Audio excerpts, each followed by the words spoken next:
There are lots of types of lip fillers available, but I only use hyaluronic acid lip fillers as they're the safest type, I think, because they can be reversible if there's a problem.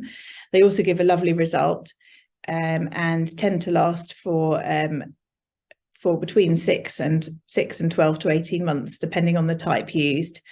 Also, they're a very reliable type of filler that's been used for many years and made by a reliable company. There are other types of lip fillers that are made of other substances that cannot be reversed, and if there's a problem, they can be difficult if they get stuck in the lip and there's an adverse outcome. Also, it's very important to go to a professional who gets their lip fillers from a reputable pharmacy and knows how they've been stored and that they haven't been tampered with, because it might seem that they're the same thing, but it's not always the same thing when you go to get a lip filler. So it depends on the type of lip filler. I tend to use Juvederm Vycross products, and it depends which type of those, depending on how firm or how runny they are when they're used. But as a general ballpark, between 6 and 18 months. They tend to last probably towards the longer end of that spectrum if I use the Volift. But it's also important to know that it's different for different people. I think some people metabolize fillers a bit quicker, and people who exercise a lot, but potentially it may not last as long. So I think the most common risk or side effect is an outcome that perhaps doesn't look as you might be expecting.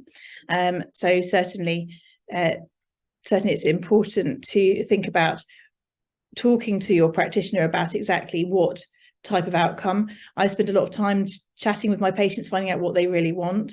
Normally, I prefer to do a more natural look than the sort of typical lip filler that you might notice people have had.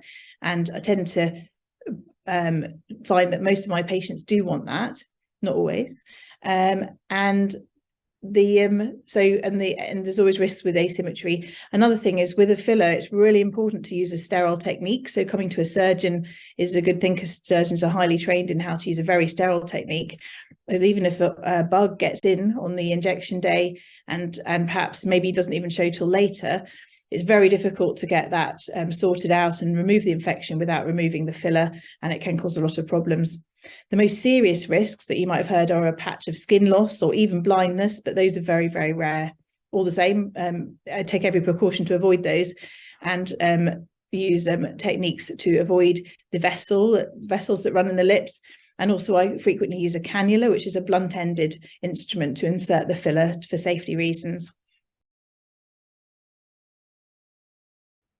So essentially, the lips already look very nice afterwards. Because I tend to use minimal injection points. Sometimes with a cannula, there's hardly anything to see apart from some small injection points which seal up quite quickly.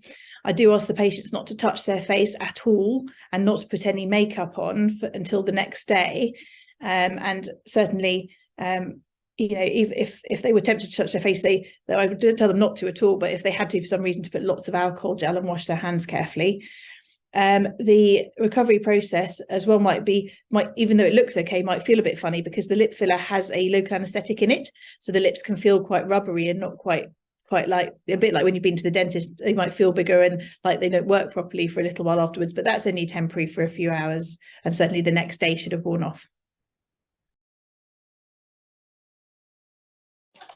So I think it's a very important question, because if you're shopping around for cost, it's very important to make sure you don't end up getting a cheap type of lip filler or a practitioner who's not very experienced or knows their anatomy well and so on. So sometimes it's important, not always the case, but sometimes it's important to check all those things out, and it might cost a little bit more in some places than others.